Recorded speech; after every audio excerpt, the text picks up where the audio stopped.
What if I told you that in one of Los Angeles's most high-tech mansions, two 9-year-old girls were so impossible that no elite housekeeper could hold the job for more than a week?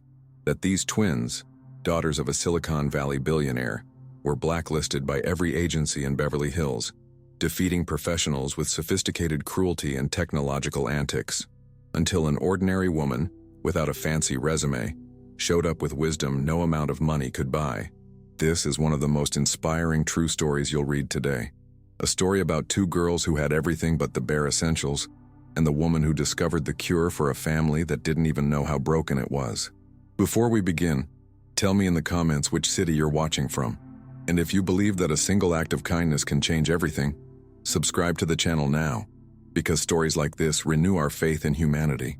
But I must warn you, prepare your heart, because what you'll discover about Madison, Chloe, and the incredible Grace will make you rethink everything about family, success, and the true meaning of home. In the hills of Bel Air, where modern glass and steel architecture stands as monuments to wealth and power, the Blake Mansion was a fortress of silence and infamy. From the outside, it was a masterpiece of minimalist design, with panoramic windows offering stunning views of the Los Angeles skyline. But for the city's elite domestic service agencies, the house was a black hole. No housekeeper, no matter how experienced or well-paid, could last more than a week. The cause of the problem wasn't the demanding owner, tech billionaire Richard Blake, but his 9-year-old twin daughters, Madison and Chloe. They were the true mistresses of the house, two little queens who ruled their marble and glass kingdom with sophisticated tyranny, ensuring that no stranger dared to penetrate their fortress of solitude for long. Richard Blake felt the echo of each dismissal like a resounding flaw in his perfectly curated life resume. At 41, he was a man the business world saw as a visionary, a digital age Midas whose touch transformed startups into empires. He led meetings in Tokyo by video conference before dawn and closed deals in London before sunset, all from his panoramic office. Yet this global mastery completely undid the moment he walked through the door of his own home. He looked at his daughters, two beautiful melancholic figures with his late wife's blonde hair and blue eyes, and saw a code he couldn't decipher. Annalise's death 3 years ago in a tragic skiing accident in Aspen had created a void he tried to fill with everything money could buy: the best toys, the most expensive clothes, the most exclusive classes. But he never gave them the one thing they truly needed: himself. The latest casualty in the army of defeated governesses was a German woman named Helga, who had an impeccable resume and references from European royal families. She lasted exactly 6 days. Richard found her on Monday morning standing by the front door, her leather suitcase neatly packed beside her, her normally impassive face contorted into a mask of fury and humiliation. The girls had apparently reprogrammed the home's automation system. They made the garden sprinklers turn on inside Helga's room at 3 in the morning, set her alarm clock to ring every 7 minutes with heavy metal music, and, the final blow, altered her online grocery order, exchanging her organic groceries for $200 worth of gummy bears. Helga looked at Richard. "Your daughters don't need a governess, Mr. Blake," she said in her thick accent. "They need an exorcist, or a father." The final barb struck Richard with surgical precision, leaving him speechless as she walked away. Madison and Chloe watched from the mezzanine, their expressions neutral, but their eyes shining with a cold triumph. They were a study in symmetry and contrast. Madison, the eldest by 7 minutes, was the architect of the chaos. Silent and observant, she understood systems and psychology with a frightening intuition for her age. Chloe was the star of the show, the charismatic actress who executed the plans with dramatic flair, capable of crying crocodile tears or flashing an angelic smile to disarm any suspicion. They were two halves of a single wounded entity, united by a shared pain and a silent pact to keep the world at bay. Each governess they managed to oust was a victory, a reaffirmation of their power and an act of loyalty to the untouchable memory of their mother, the only woman to whom that place truly belonged. That afternoon, Richard's frustration reached a boiling point. His personal assistant, Jessica, entered his office with an apologetic expression. "Mr. Blake, I called the top 5 household management agencies in Beverly Hills. None of them have any candidates available for this position at this time." Polite language couldn't hide the brutal truth. His home, his daughters, had been blacklisted. No one wanted the job. No matter how astronomical the salary, Richard sank into his Italian-designed armchair, feeling a kind of defeat no business competitor had ever inflicted on him. He could control global markets, but he couldn't control his own home. "What now, Jessica?" he asked, his voice devoid of its usual confidence. "I have the trip to Singapore next week. I can't leave them alone." Jessica hesitated for a moment. "Well, sir, there is one option. It's a smaller, less pretentious agency. They handle more complicated situations. The director said she has someone in mind. But she's different." "Different how?" Richard asked, his interest piqued by desperation. "She doesn't have the usual resume. She hasn't worked for celebrities or billionaires. Most of her experience comes from foster care and working with at-risk youth. Her name is Grace. The director said she has a very unique approach and almost superhuman patience." The description didn't inspire confidence, but the lack of alternatives was a powerful motivator. "Tell her to come in tomorrow. I'll talk to her." Grace arrived the next morning, her appearance immediately at odds with her surroundings. She drove an ancient but impeccably clean Honda Civic, which resembled a small fishing boat moored alongside a luxury yacht in the mansion's vast driveway. She wore simple jeans, a cotton blouse, and comfortable sneakers. She was in her late 40s, with an open, honest face, a few laugh lines at the corners of her eyes, and a smile that seemed genuine and effortless. When the butler led her to Richard's office, she showed no sign of intimidation by the house's opulence. Instead, her gaze seemed to take in the small details: the lack of family photographs on the walls, the sterile silence, the air of a museum rather than a home. Richard began the interview the way he conducted his business, direct and to the point. He described the situation, using euphemisms like challenging and spirited to describe his daughters. He detailed the high expectations of managing the household, the complexities of the security and automation system, and the generous salary. Grace listened patiently, her attentive gaze never leaving his. When he finished his corporate presentation, she asked a single question, her calm, clear voice cutting through the business jargon. "Mr. Blake, can you tell me what Madison's favorite color is? And what is Chloe most afraid of?" Richard fell silent. He didn't know. The realization hit him with the force of a slap in the face.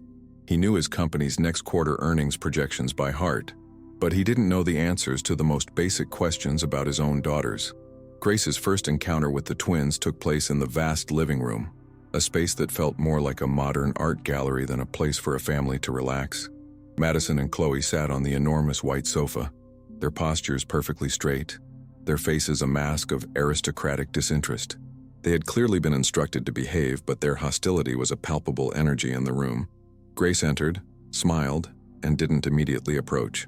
"Wow," she said, looking around. "This house is amazing, but it seems a little lonely, don't you think?" The observation caught the girls off guard. They expected a fawning compliment or a nervous attempt to introduce herself. Instead, Grace had verbalized the exact sentiment that defined their lives. "My name is Grace," she continued. "I know you're probably not very happy that I'm here. Judging by what I hear, you're very good at making people leave." Madison raised an eyebrow, a look of disdain she'd perfected. "We don't know what you're talking about." Chloe forced a yawn. "We're bored. Can we go to our room?" Grace laughed, a genuine warm sound that seemed to clash against the cold surfaces of the room. "Of course you can. But before you go, I just wanted to say one thing. I'm not here to be your friend or your mother. I'm here to help this house run better. And my first impression is that what this house needs most is the smell of freshly baked cookies. What do you think?"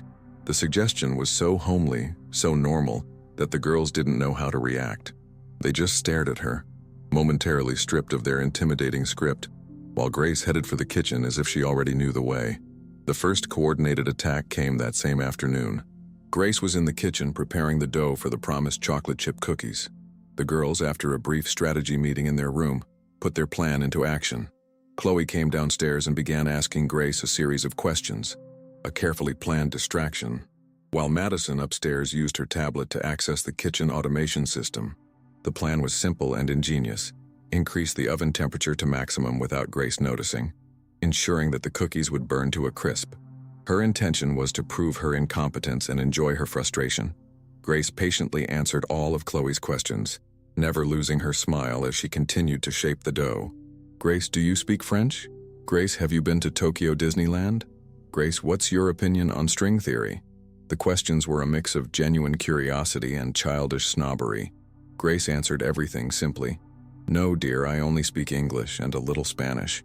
I've never been to Tokyo, but I'd love to go someday. And string theory seems too complicated for me, but I bet you understand it perfectly. Her complete lack of pretense was disarming. Finally, the cookies were ready to go in the oven. Very well, Grace said. Let's see if the magic happens. She placed the trays in the oven, set what she thought was the correct temperature, and waited. The girls could barely contain their anticipation. Minutes later, a pungent smell of smoke began to fill the spotless kitchen. The fire alarm, shrill, began to blare. Chloe feigned exaggerated panic. Oh my God, what's happening? Madison ran downstairs, her expression falsely concerned. Grace, is everything okay? Is the house burning down? It was the perfect moment of humiliation. The new housekeeper, on her first day, had nearly burned down a multi-million-dollar mansion by trying to make something as simple as cookies. Grace's reaction, however, wasn't what they expected. There was no panic, no shouting, no accusations. With surprising calm, she turned off the fire alarm with a touch of the control panel, opened the windows to let the smoke out, and, using an oven mitt, removed the trays of black coals. She looked at the ruined cookies, then at the girls, whose faces struggled to maintain an innocent expression. And then Grace did something that completely destroyed their strategy. She started laughing. Not a nervous or sarcastic laugh, but a genuine belly laugh. The girls stared at her, stunned. Her most powerful weapon, humiliation, had failed. Oh my, Grace said, wiping a tear of laughter from the corner of her eye. I think I overdid it a little. These are officially the worst cookies I've ever made in my life. They look like pieces of a meteorite. She picked up one of the burnt cookies and examined it with comical interest. You know, this reminds me of the first time I tried to cook for my dad after my mom passed away. I was 10 years old and I tried to make lasagna. I forgot to boil the pasta first. My dad almost broke a tooth. We laughed so hard we almost forgot how sad we were. The sudden, casual mention of her own loss, the way she turned it into a story of laughter and connection, hung in the air, thick and unexpected. She wasn't accusing them. She was sharing a vulnerability. She was showing them that mistakes, even deliberate ones, could be transformed into something more. Well, she continued, tossing the burnt cookies in the trash. The good news is I made too much dough. The bad news is the oven seems to have a fever. How about we try again, but this time one of you keeps an eye on the temperature for me, just to make sure my old age isn't playing tricks on me. She winked at them, a conspiratorial gesture that included them in the solution rather than blaming them for the problem. Madison and Chloe fell silent. Their meticulously conceived plan had backfired in ways they couldn't comprehend. Grace had taken the power of their malice, absorbing it and transforming it into humor and camaraderie. They had tried to isolate her, but instead, she had created a moment of intimacy. Madison, the strategist, felt her brain struggling to process this new variable. All the other housekeepers had reacted with anger or fear, emotions they knew how to exploit. But how do you fight someone who responds to sabotage with laughter and a sob story? It was Chloe, the more impulsive one, who broke the silence. With a hesitation that was completely uncharacteristic of her, she stepped forward. I'll keep an eye on the oven, she said, her voice low. Grace smiled warmly at her. Great. And Madison, can you help me add the chocolate chips to the new batter? I don't think I added enough last time. It was an invitation, not a command. And against her better judgment, against all her instincts for self-protection, Madison found herself walking toward the kitchen counter. For the first time, the Blake twins' fortress had been infiltrated, not by force, but by an offering of burnt cookies and a laugh. That night when Richard arrived home, he found a scene that left him perplexed. The kitchen, normally immaculate and quiet, was slightly messy, with traces of flour on the counter. And on the table sat a plate full of the most imperfect and delicious cookies he had ever seen. His daughters were sitting at the table, drinking a glass of milk and talking to Grace. Really talking. He heard Chloe laugh at something Grace said, a sound so rare and precious that it made him stop in the hallway, afraid his presence might break the spell. He didn't know what had happened, what battle had been fought and won in that kitchen, but he saw the result. He saw a glimpse of peace. He walked into the kitchen and the three of them looked at him. Dad, Grace almost burned down the kitchen, Chloe said, but there was no accusation in her voice, only amusement. But then she made these. They're the best ever, Madison added, pushing the plate toward him. Richard picked up a cookie. It was warm. The chocolate still melted. He looked at Grace, over his daughters' heads. His gaze conveyed a silent question. How? And Grace's serene smile seemed to answer. With patience, and lots of chocolate. In that moment, Richard felt a spark of something he hadn't felt in a long time. It wasn't just relief. It was hope. A fragile but stubborn hope that maybe, just maybe, the darkness in that house was finally beginning to dissipate. In the days following the cookie incident, a new fragile truce settled over the Blake mansion. The elaborate traps and loyalty tests ceased, but were replaced by intense, silent scrutiny. Madison and Chloe watched Grace's every move, their analytical minds trying to understand this new force that had entered their home. They tested her in other ways, with tricky questions about modern art or quantum physics, subjects their father had introduced them to through tutors hoping to trap her in ignorance. But Grace never took the bait. "Oh, honey, that's fascinating, but it's way beyond my comprehension," she would reply with disarming honesty. "Why don't you explain it to me? I'd love to learn." Her ability to admit what she didn't know and celebrate their intelligence, rather than feel intimidated, was a tactic the twins didn't know how to counter. Grace began weaving small rituals of comfort into the fabric of the mansion's daily life. Realizing that the girls rarely ventured out into the vast, immaculate garden, she purchased 3 small terracotta pots, soil, and sunflower seeds. She placed them on the kitchen patio and simply began planting. She didn't invite them directly, but her quiet, focused activity drew them in. Within days, they were asking if they could water the seeds, their small hands touching the earth, a tactile and real experience in a world of screens and polished surfaces. Grace was subtly teaching them how to care for something, how to nurture life, a lesson that was a direct antidote to their previous destructive behavior. Another ritual became sacred: reading time. Grace discovered in a forgotten corner of the library a collection of classic fairy tales that had belonged to Annalise. The books were dusty, untouched for 3 years. One afternoon, instead of turning on the television, Grace sat in the living room and simply began reading one of the stories aloud to herself. Her voice was calm and expressive. First Chloe, then Madison, were drawn into the room, sitting on the sofa at a safe distance, pretending not to listen. But as the story progressed, they drew closer, their bodies relaxing, captivated by the magic of the story, a magic that vaguely reminded them of a happier time. Grace never forced them to admit that they were enjoying it. She simply continued reading day after day, rebuilding a bridge to the past through the pages of a book. Richard, for his part, became a clandestine observer in his own home. He began doing something he hadn't done in years, watching security camera footage, not out of suspicion, but out of growing fascination. He saw Grace in the garden with the girls, laughing as they got dirty in the dirt.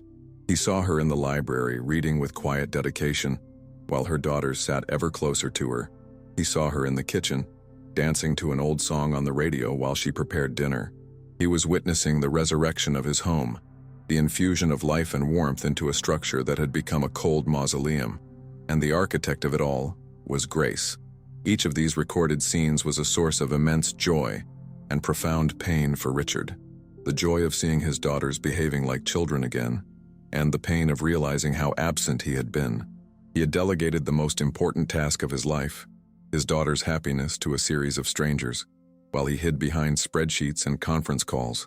Grace wasn't just doing her job, she was doing his job. She was giving them the attention, patience, and presence that he, their father, had denied them, drowning in his own pain and his inability to cope with theirs. The admiration he felt for her was inseparable from a shame that gnawed at him. Intrigued and a little embarrassed, he began making an effort to participate. He started arriving home in time for dinner, a change that initially surprised the girls and left them in suspense. The first dinner was awkward and silent. Richard didn't know what to say, and the girls were too used to his absence to initiate conversation. It was Grace who broke the ice, as always. Chloe told me today that she learned about the Roman Empire in school.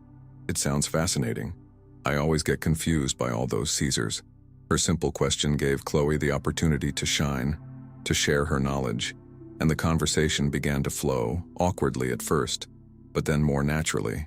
Grace was the conductor, conducting a familiar symphony that had long since fallen silent. The true test of the new family dynamic arrived a few weeks later. It was the anniversary of Annalise's death.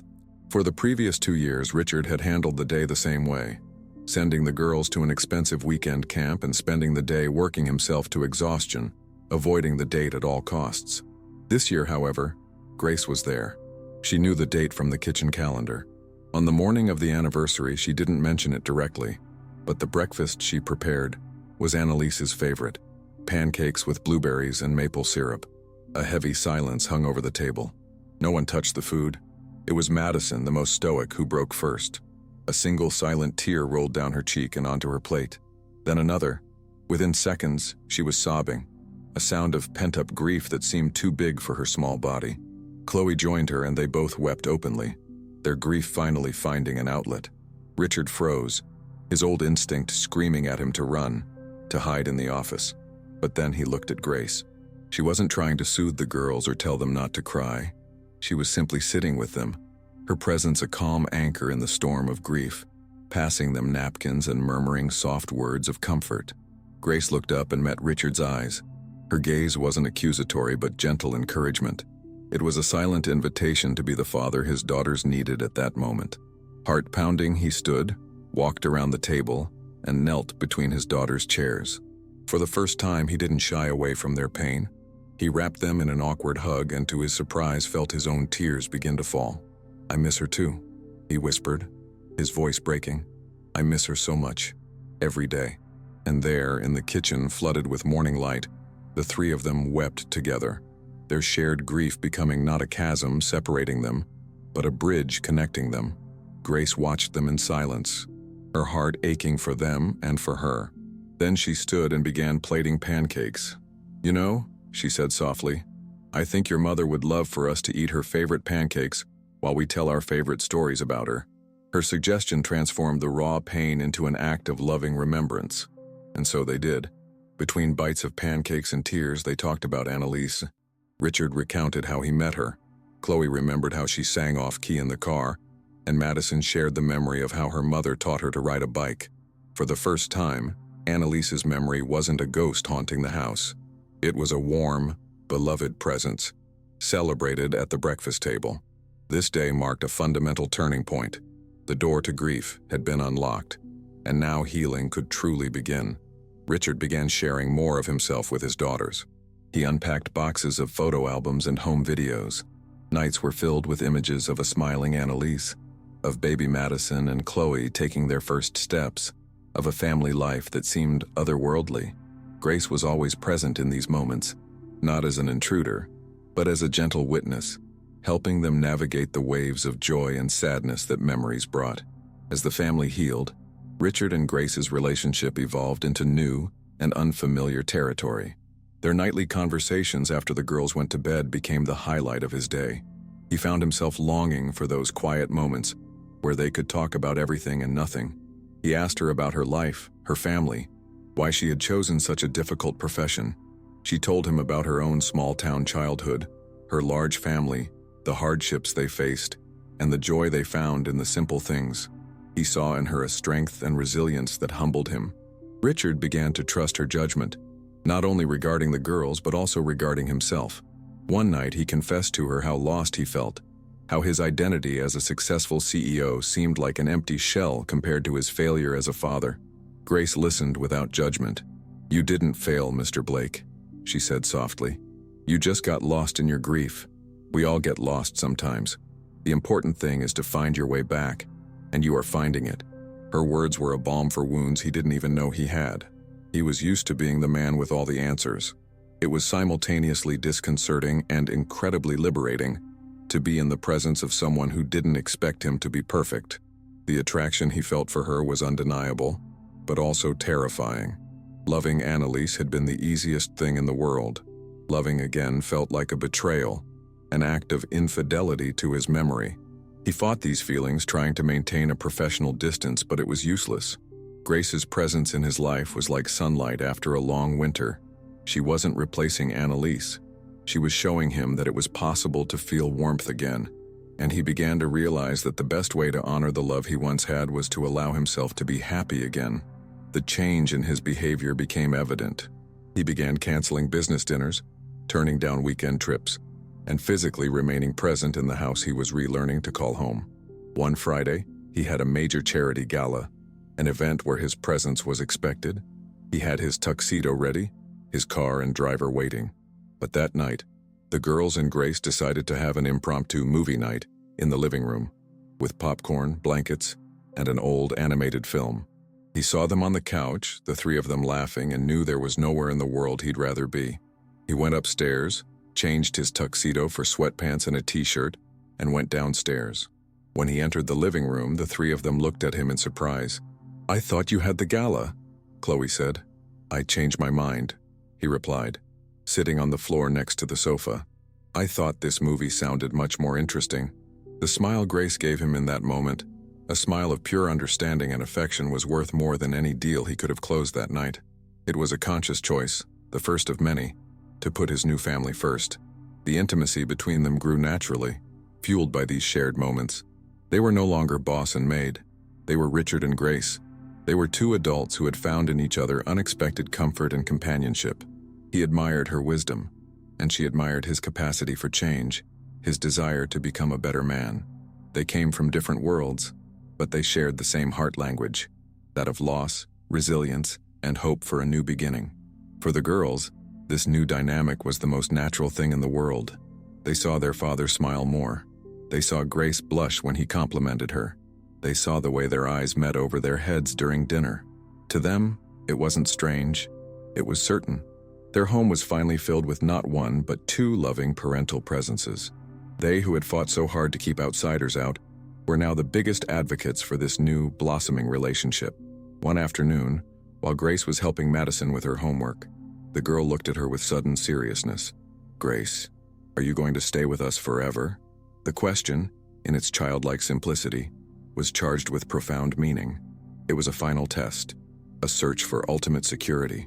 Grace put down her pen and took Madison's hand. "I'd love to stay with you forever, honey, but that's not just up to me. It's up to Daddy, isn't it?"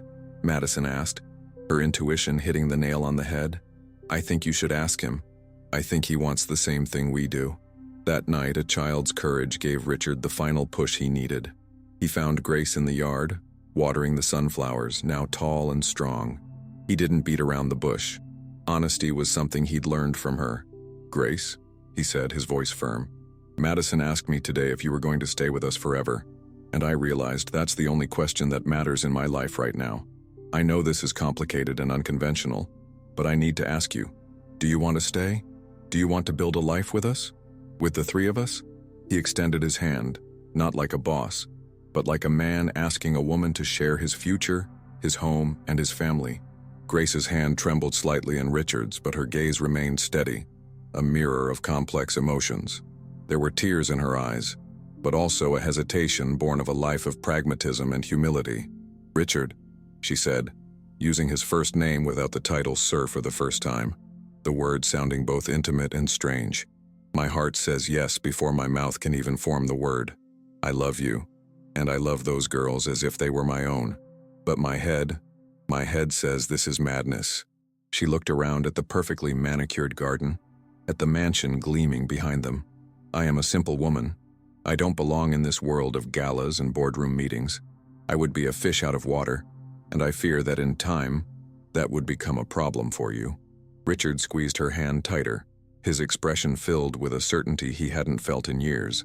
"Grace, this world," he said, gesturing to the house, "was just an empty shell before you came. It was cold walls and bank accounts. You brought it a soul. I don't want you to fit into my world. I want you to help me build a new world, our world, right here. A world where what matters isn't appearances, but the burnt cookies that make us laugh, the bedtime stories and the sunflowers in the garden. The only thing that would be a problem for me would be waking up one day and finding you're not here." His sincerity was a tidal wave that tore down her last defenses. Logic and fear surrendered to the crushing truth of what they felt for each other. "Then yes," she whispered, tears flowing freely now, but they were tears of joy and relief. Yes, I want to build a life with you." In that moment, under the Bel Air stars, they sealed their pact, not with a diamond ring, but with a silent promise to choose each other and their small, makeshift family every day. They knew the path would not be without challenges, but for the first time, they would face the future not as isolated individuals, but as a unit. The next morning, they told the girls. The four of them sat in the same living room where Grace had first met them. Richard, holding Grace's hand, explained with simple honesty that their feelings for each other had grown, and that he had asked Grace to marry him and become a permanent and official part of his family. He emphasized that their love for them was the foundation of everything, and that their happiness was his top priority. Before he could ask what they thought, Chloe interrupted him, her expression a mix of impatience and joy. "Finally!" she exclaimed. "It took you so long." Madison, beside her, rolled her eyes at her sister's tactlessness, but her own smile betrayed her. "What she means," Madison said with her usual thoughtfulness, "is that we already knew, and we were waiting for you to realize it too." She stood up, walked over to Grace, and hugged her tightly. "Does that mean we can call you Mom now?" she asked, her voice muffled against Grace's shoulder. The question, so direct and so filled with deep longing, made Grace's heart skip a beat. "You can call me whatever makes you feel happiest," she replied, her own voice choked with emotion. "But I would love to be your mom."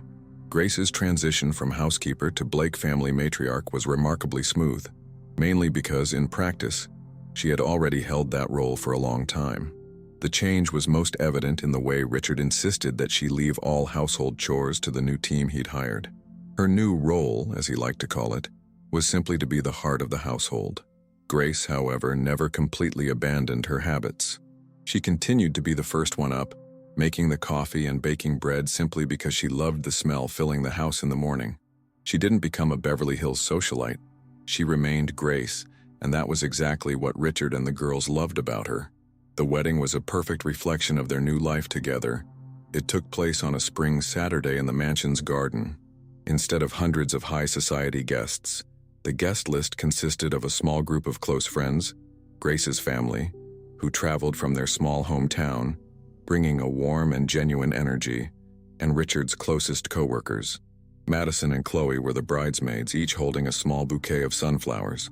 The ceremony was short, simple, and incredibly emotional. They exchanged not poetic vows but real promises. The promise of patience, the promise of laughter, and the promise to always be there, through good times and bad. During the party, which felt more like a lavish picnic on the lawn than a formal reception, Richard observed his new family. He saw his in-laws, simple, hard-working people, chatting animatedly with his CFO. He saw his daughters running barefoot on the grass with Grace's cousins, their laughter echoing through the air. And he saw Grace, his wife, moving among the guests, her presence bridging those two disparate worlds with an ease and grace that gave her her name. In that moment, he understood the true measure of wealth. It wasn't in his bank statements, but in the vibrant, real happiness of the scene before him. Life at the Blake mansion settled into a routine of normal, everyday happiness. Richard became a present father and husband. He discovered that the thrill of watching Chloe's school play was far more lasting than the adrenaline of closing a deal. He learned that a conversation with Madison about the stars, using the telescope they had set up on the terrace, was more meaningful than any interview he had ever given. He was still a successful businessman, but his empire no longer defined him. His family defined him, and he had never felt so powerful. Grace, for her part, found her place with quiet confidence. She became an active participant in the girls' school, a patient listener to the emerging teenage dramas, and an equal partner to Richard. She never lost her simplicity or her practical wisdom. She taught the girls the value of work, the importance of empathy, and the joy of making something with one's own hands. The mansion, once a status symbol, became a reflection of her, welcoming, full of life, a place where everyone felt safe to be exactly who they were. Years later, Madison and Chloe grew into impressive young women. Madison's intelligence led her to an interest in engineering and design, and she dreamed of creating technologies that would help people. Chloe, with her natural charisma and empathy, discovered a passion for social work, wanting to dedicate her life to helping children who, like her, felt lost and misunderstood.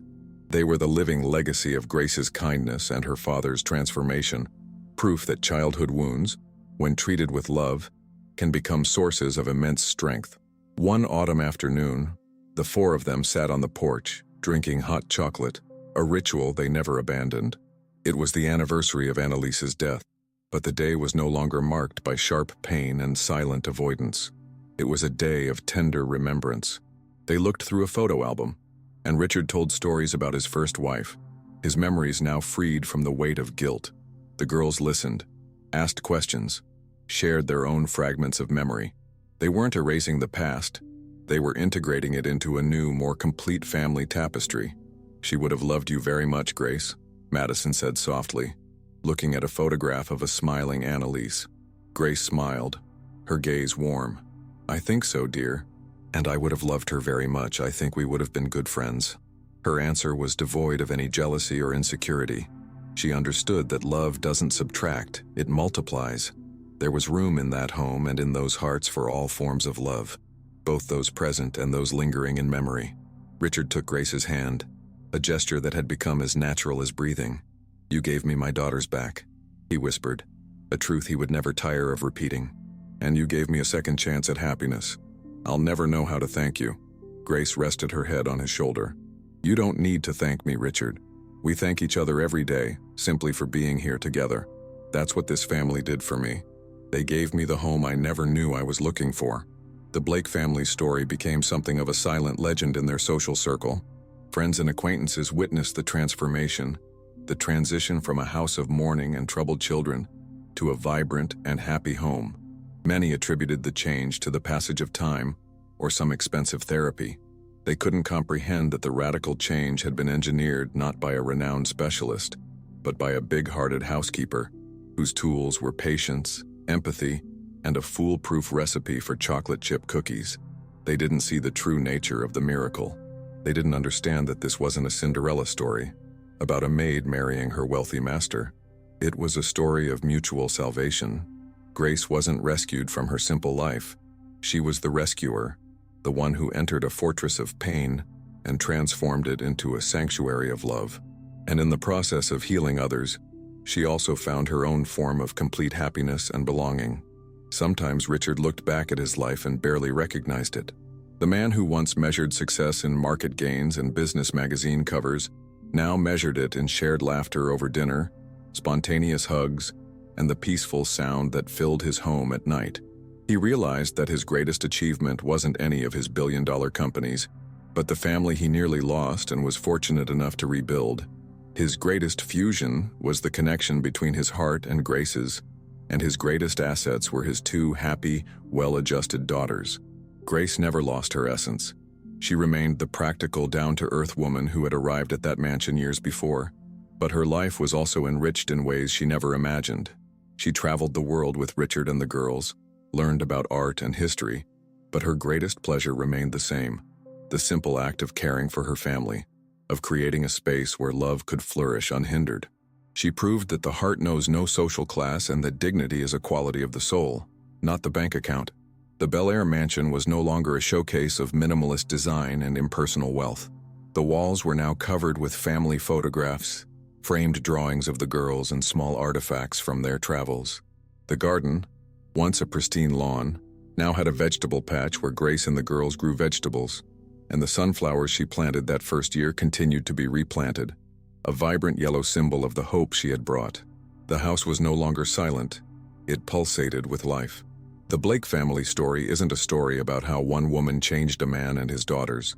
It's a story about how love, in its purest and most patient form, has the power to change us all. It's a reminder that behind every closed door, behind every difficult behavior, there's a story of pain waiting to be heard, and that sometimes the person who enters our lives simply to do their job ends up doing the most important work of all, reminding us how to live and love again. And if this journey of healing and affection, which transformed the lives of Richard, Madison, Chloe, and the unforgettable Grace, touched your heart, subscribe to the channel, because stories like this remind us of what truly matters, understanding that some people are not just housekeepers but architects of homes, and that the greatest luxury is not what you have, but who you have to love. one gesture at a time.